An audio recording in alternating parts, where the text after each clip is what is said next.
কৃপা পেলে। তমাল ডালে কৃষ্ণ ডাকে কত সুকুশারী, তরুলতা হয়ে মাকে বলে হরি হরি। তমাল ডালে কৃষ্ণ ডাকে কত সুকুশারী, তরুলতা হয়ে মাতে বলে হরি হরি। রাধার অনুগত হয়ে, রাধার অনুগত হয়ে দেখব যুগ এ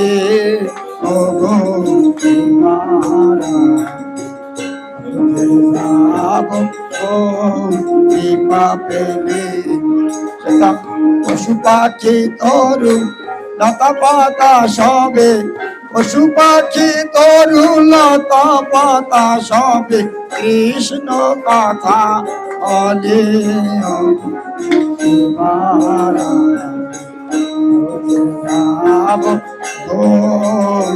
কৃপা পেলে। গৌর হরি বল। তো আজকে ঊর্ধ্ব যে লীলাটি আজকে আমরা শ্রবণ করব, পূর্বেই বলেছিলাম পাঠের পূর্বে যে আজকে আমরা যে উপাখ্যানটি আস্বাদন করব উদ্ধবের বৃন্দাবনে গমন। তো এই উদ্ধব ছিল খুব অহংকারী, কৃষ্ণের একজন সখা এবং ভাই, সখা ও ভাই। তো এই উদ্ধব ছিল খুব অহংকারী। কেন অহংকার করতেন জানেন? এই উদ্ধব যার কাছ থেকে শিক্ষা গ্রহণ করেছিলেন তিনি ছিলেন দেবগুরু বৃহস্পতি। তো এই দেবগুরু বৃহস্পতির কাছ থেকে তিনি শিক্ষা লাভ করেছিলেন। আর যারা দেব দেবতারা যার কাছ থেকে শিখছেন, আর এই উদ্ধব তার কাছ থেকে শিখছেন, এই জন্য তার হৃদয়ে তার মনে ছিল খুব অহংকার। আরো ছিল উদ্ধব কৃষ্ণের কাছে থাকতো সব সময়। তো কৃষ্ণ যখন আহার করতেন, ওই আহার করার পরে প্রথম উচ্ছিষ্ট ওই উদ্ধব খেতেন। তারপর কৃষ্ণ যেই পোশাক পরতেন ওই পোশাক পরার পরে ওই পোশাক উদ্ধব পরতেন। তো কৃষ্ণের কাছে কাছে থাকতেন, এই জন্য খুব অহংকার ছিল তার মনে। আর এই জগতে কেউ যদি অহংকার হয়, ভগবান তার সেই অহংকার কি করেন? শূন্য করে দেন। ভগবান তার সেই অহংকার দমন করেন। ভগবান কিন্তু অহংকারীকে কখনোই পছন্দ করেন না। যেমন মহাভারতের যুদ্ধে অর্জুন আর কর্ণ যখন যুদ্ধ করেছিলেন, অর্জুন যখন কর্ণের রথে বাণ মেরেছিলেন, অর্জুন যখন কর্ণের রথে বাণ মারছেন, কর্ণের রথ 10 কদম বাণের ধাক্কায় পিছনে চলে গেছে। 10 কদম মানে 20 হাত, 20 হাত পিছনে চলে গেছেন। হরে কৃষ্ণ, সবাই বলুন হরে কৃষ্ণ। হরে কৃষ্ণ। কি অনেক রাত হয়ে গেছে, ঘুমাসতেছে? তো গৌর হরি বল, কর্ণের রথ 20 হাত চলে গেছে বাণের ধাক্কায়। আর কর্ণ যখন বাণ মারছে অর্জুনের রথ মাত্র 1 কদম পিছনে গেছে। 1 কদমে কয় হাত? 2 হাত পিছনে গেছে। তখন অর্জুন কৃষ্ণকে বলে যে দেখো মাধব, দেখো আমি কর্ণের রথে বাণ মারছি, অঙ্গরাজ কর্ণের রথ 20 হাত আমার বাণের ধাক্কায় পিছনে চলে গেছে। আর কর্ণ যখন আমার রথে বাণ মারছে আমার রথ মাত্র 2 হাত পিছনে গেছে। 2 হাত পিছনে গেছে। তাহলে দেখো কার বাণের কত তেজ। তখন ভগবান কৃষ্ণ বলে, শোনো নারদ, শোনো অর্জুন, তুমি কথাটা ঠিকই বলেছো যে কর্ণের রথে তুমি বান মারছো 20 হাত চলে গেছে দূরে, আর তোমার রথে বান মারছে মাত্র 2 হাত পিছনে গেছে। তবে তুমি এটুক জানো তোমার রথের উপরে কে বসা? যে তোমার রথের উপরে কে বসা জানো? তখন অর্জুন বলল, আমার রথের উপরে স্বয়ং নারায়ণ বসা। যে আমার রথের উপরে স্বয়ং নারায়ণ বসা। তখন কৃষ্ণ বলল যে এবার চিন্তা করে দেখো, যে রথের উপরে স্বয়ং নারায়ণ বসা থাকে সেই রথ যদি বানের ধাক্কায় 2 হাত পিছনে নিতে পারে, তাইলে এবার বোঝো কার বানের তেজ বেশি। কারণ যে রথে নারায়ণ বসা থাকে ওই রথ তো চুল পরিমাণও পিছনে যাওয়ার কথা না, সেই রথ 2 হাত পিছনে গেছে। এই কথা যখন ভগবান কৃষ্ণ বলছে, অর্জুন মাথাটা এবার নত করছে। তো এইভাবে উদ্ধবের অহংকার উঠেছে। তো ভগবান দেখলো উদ্ধবের অহংকার তো কি করতে হয়, শূন্য করতে হয়। তখন ভগবান কৃষ্ণ উদ্ধবকে ডেকে বলে, উদ্ধবের কাছে গিয়ে বলে যে দেখো ভাই, আমি তো অনেক দিন যাবৎ বৃন্দাবন থেকে আসছি, অনেক দিন যাবৎ বৃন্দাবনে যেতে পারি না। কেননা ওই শ্রীদামের অভিশাপ রক্ষিবারও তরে 100 বর্ষ কৃষ্ণ ছাড়া তারা রবে ব্রজ। তো গৌর হরি বল, আমি ওই বৃন্দাবনে যেতে পারি না। তো ওখানে আমার মা বাবা, আমার মাতা পিতা কেমন আছে? অনেকদিন তো হয় আসছি, আমার মা বাবা কেমন আছে? আমার ব্রজ গোপিকারা কেমন আছে? আমার সখারা কেমন আছে? আমার সখীরা কেমন আছে? সুখ সারি বৃক্ষাদি লতা পাতা ধবলি সাবলি গামি গাভীগণ ওরা কেমন আছে? তুমি গিয়ে একটু ওদের খবর নিয়ে আমাকে এসে একটু জানাবে। কেননা আমি তো ওই বৃন্দাবনে যেতে পারি না অভিশাপের ফলে। তুমি একটু বৃন্দাবনে যাও আর আমার একখানা পত্র নিয়ে যাও। তো গৌর হরি বল উদ্ধব মনে মনে যেতে চায় না, কেননা সে তো ছিল অহংকারী, যে ওই বৃন্দাবনে থাকে গোয়ালারা, রাখালেরা, ওখানে যাব আমি, আর আমি থাকি রাজার কাছে, আর আমি যাব ওই গোয়ালার কাছে যেখানে গরু রাখে অমুক তমুক সাত পাঁচ, তাদের কাছে যেতে চায় না মনে মনে, কিন্তু যাবে না যে প্রকাশও করতে পারে না, প্রকাশও করতে পারে না। তো তখন ভগবান কৃষ্ণ তো অন্তর্যামী, সে তো বুঝতে পারে। ভগবান কৃষ্ণ বলে তুমি যাবে আর আসবে, আজকে যাবে কালকে চলে আসবে, আজকে যাবে তুমি কালকে চলে আসবে। উদ্ধব মনে মনে কয় আমি তো এইটাই তো চাইছিলাম, যে আজকে যাব কালকে যাবো, যত তাড়াতাড়ি, ওখানে কি থাকার জায়গা? আমি পরি রাজ পোশাক, কৃষ্ণ যেই পোশাক পরতো সেই পোশাক পরতো।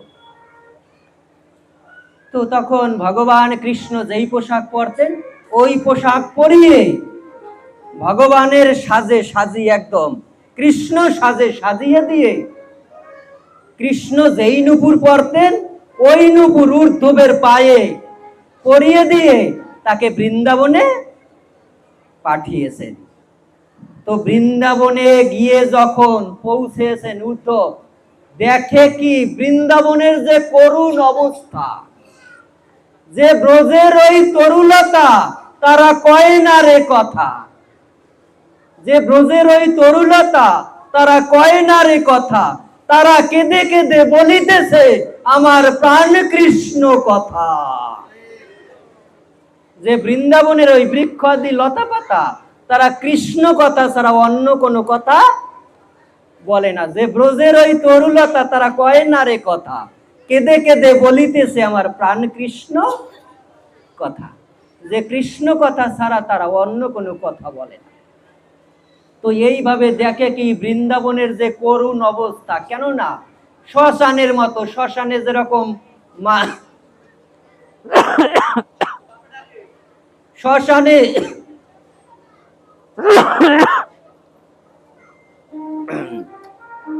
ব্রজে আমায় নিয়ে চলো, ও গো গৌর হরি,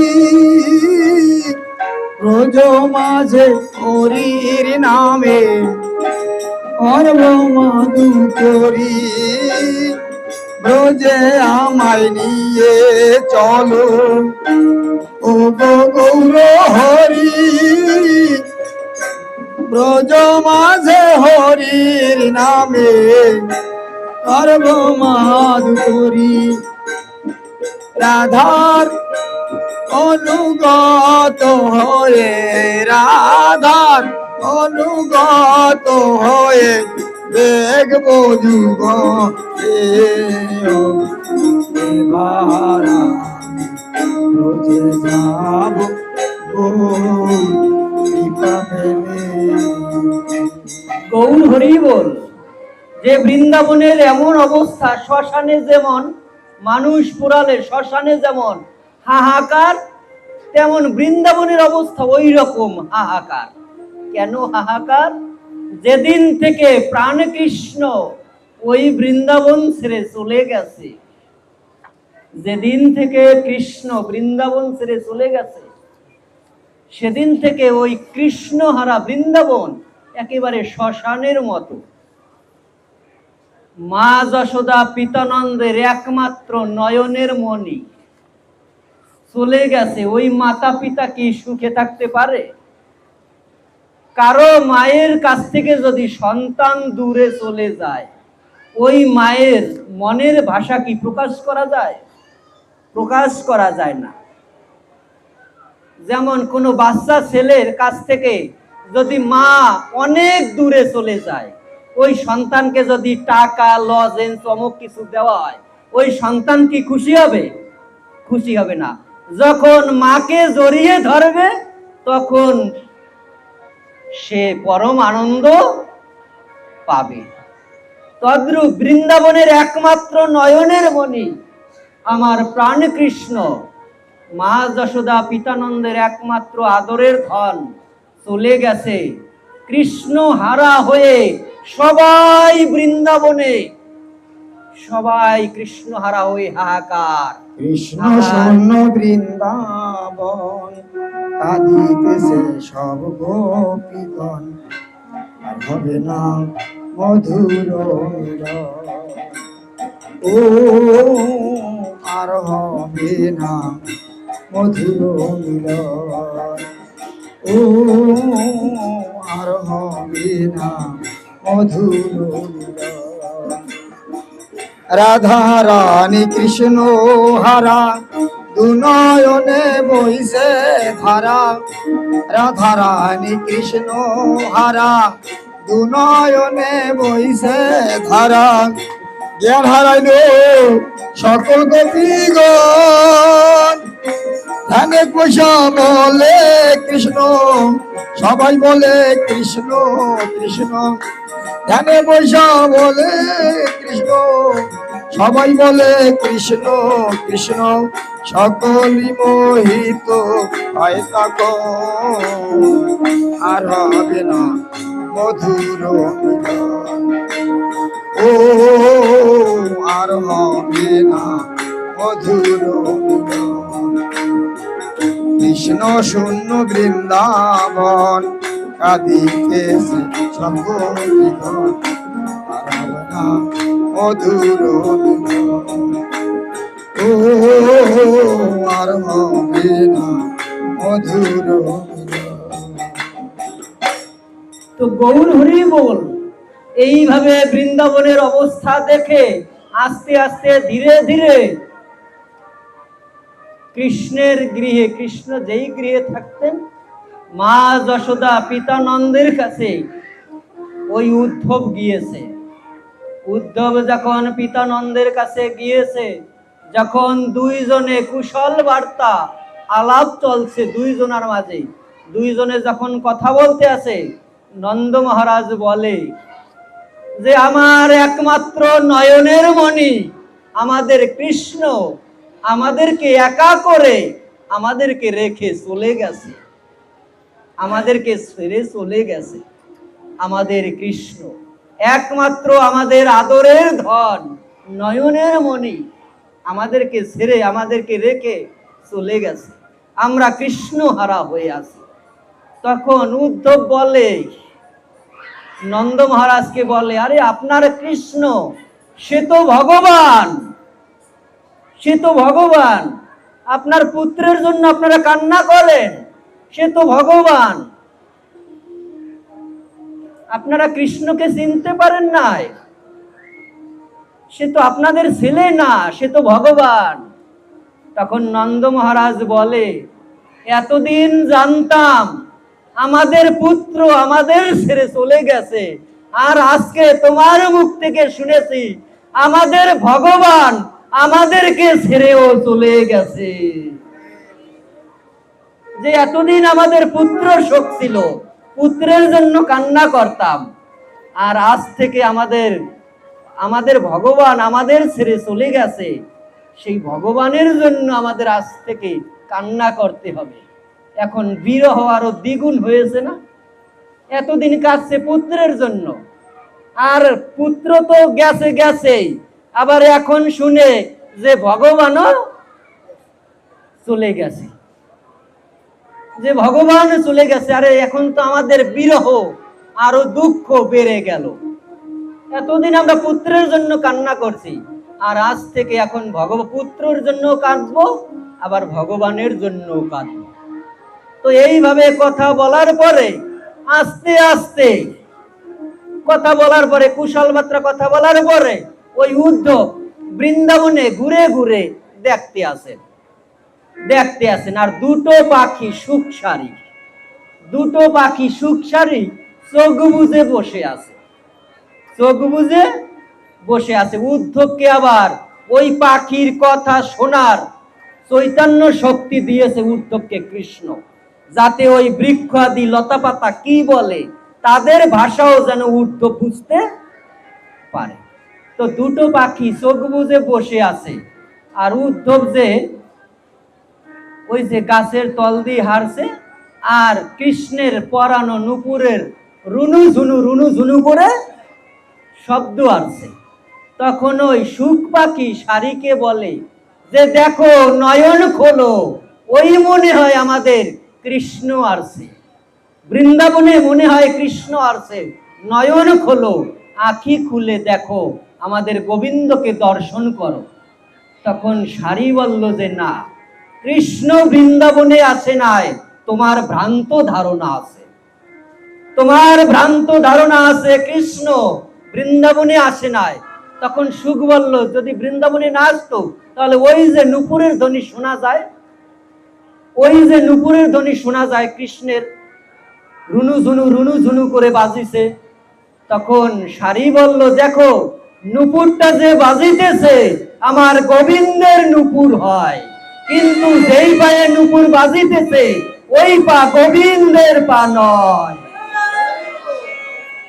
আরে অসময় সাউন্ড বাড়াই দেন।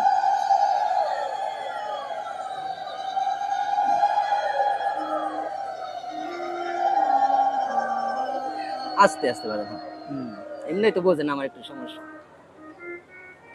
তো গৌর হরি বল, যে দেখেন শাড়ি কি বললো, চোখ বুঝে বলে দিল যে নুপুরটা সে বাজিতেছে আমার গোবিন্দের নুপুর হয়, কিন্তু যে পায়ে নুপুর বাজিতেছে ও পা গোবিন্দের পা নয়।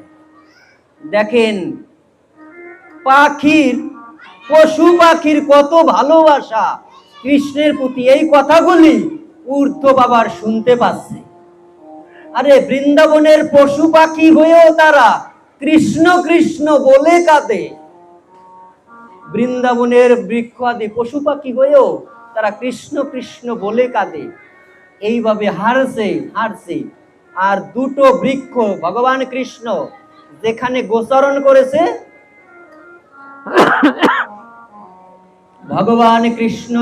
গোচরণ করেছে, সেই বৃক্ষগুলি কথা বলতে আছে। এক বৃক্ষ আর এক বৃক্ষকে ডেকে ডেকে কেঁদে কেঁদে বলে, আমরা কবে থেকে অনাথের মতো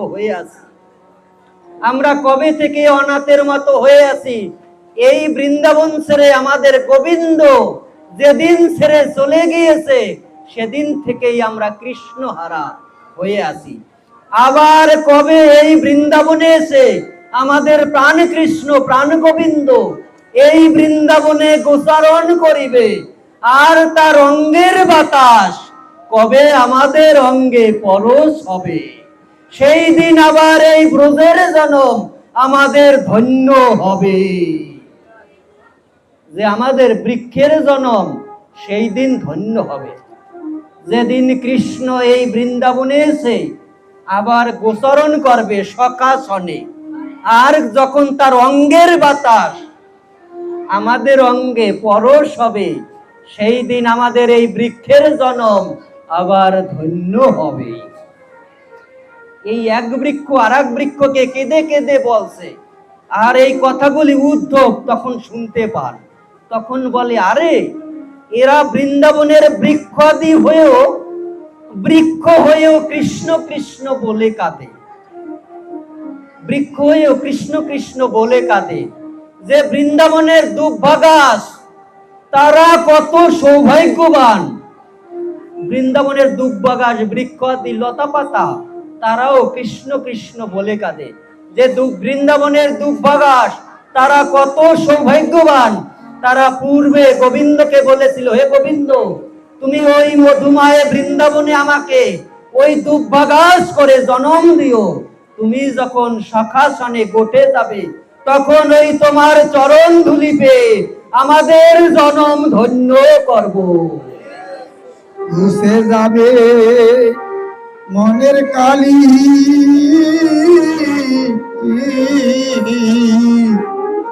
ঘুষে যাবে মনের কালি, পূর্ণ হবে মনস্কাম। ঘুষে যাবে মনের কালি, পূর্ণ হবে মনস্কাম। বৃন্দাবনের পথে পথে গাইব রাধা নাম আমি, বৃন্দাবনের পথে পথে গাইব রাধা নাম।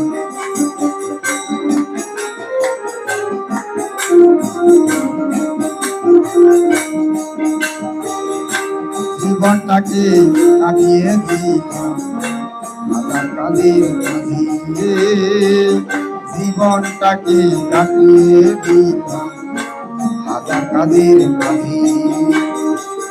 অন্তিমে সব অসার ভেবে,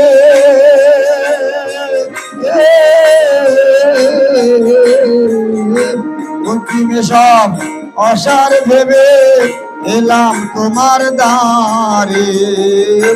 ভিক্ষা পাত্র লয়ে হাতে ভিখারি সাজিলাম, ভিক্ষা পাত্র লয়ে হাতে,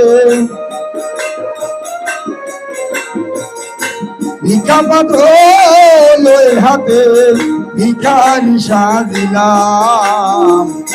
বৃন্দাবনের পথে পথে গাইব রাধা নাম আমি, বৃন্দাবনের পথে পথে গাইব রাধা নাম। জয় রাধে জয় রাধে রাধে জয় রাধে। গৌর হরি বল। এই বৃন্দাবনের দুর্ভাগাসের কথাও শুনে উদ্ধবের চৈতন্য ফিরে গেল। আরে বৃন্দাবনের বৃক্ষাদি লতা পাতা তরুলতা সুখসারি ধবলি শ্যামলি গাবিগণ সবাই কৃষ্ণ কৃষ্ণ বলে কাঁদে। আমি তো আর কৃষ্ণের সখা হয়ে কৃষ্ণের কাছে থাকতে চাই না। এখন তার চৈতন্য ফিরছে যে আমি এই মধুময় বৃন্দাবন ছেড়ে আমি অন্যত্র কোথাও যেতে চাই না। আমি এই মধুময় বৃন্দাবনে আমি যেন বৃক্ষাদি লতা পাতা হয়েও যেন আমি কৃষ্ণ কৃষ্ণ বলে কাঁদিতে পারি। আমি বৃন্দাবনের বৃক্ষাদি লতা পাতা হয়েও যেন আমি কৃষ্ণ কৃষ্ণ বলে কাঁদিতে পারি। আমি সখা হয়ে আর কৃষ্ণের কাছে থাকতে চাই না। আমি যদি এই বৃন্দাবনে যদি মনুষ্য জন্ম লাভ না করতে পারি, আমি যেন তুনুগুমলো লতা পাতা রূপে আমি যেন জন্মগ্রহণ করে এই বৃন্দাবনে আমি যেন কাটিয়ে দিতে পারি। কেননা এই বৃন্দাবনে ওই সাধু মহাত্মাদের চরণ ধুলি, ভগবানের লীলাভূমি এখানে আছে। আমি যদি এই বৃন্দাবনে তৃণগুমলু লতা পাতা রূপে যদি জন্মগ্রহণ করতে পারি, আমি আইতে যাইতে ওই ভক্তের চরণ ধুলি পাবো।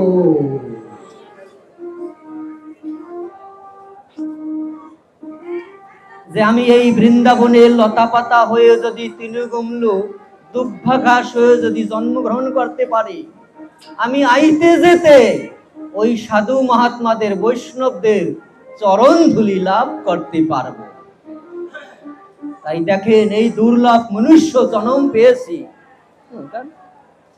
যাইবেন না হ্যাঁ না আমার গলাটা রাধে রাধে বলো, সবাই বৃন্দাবনে রাধে রাধে বলো, সবাই বৃন্দাবনে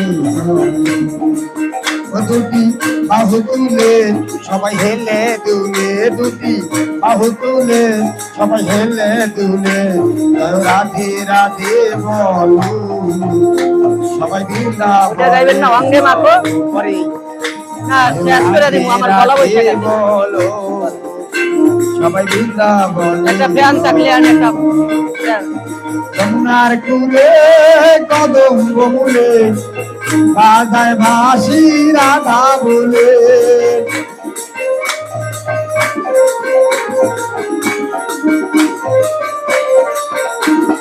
যমুনার কুলে কদম্ব মূলে বাজায় বাঁশি রাধা বলে, ওই বাঁশির সুরে রাধে বলে, ওই বাঁশির সুরে রাধে বলে, রাধে রাধে বলো, সবাই বৃন্দাবনে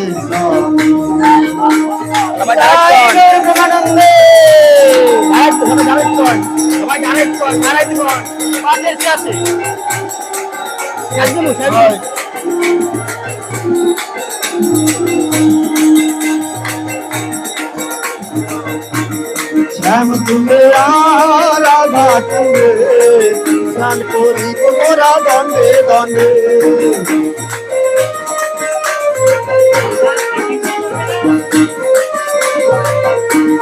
শ্যাম তুলে রাধা তুলে স্নান করি তোরা দণ্ডে দণ্ডে, স্নান কেলিয়ার রাধে বলি, স্নান কেলিয়ার মুখে রাধে বলি, রাধে রাধে বলি, সবাই বৃন্দাবনে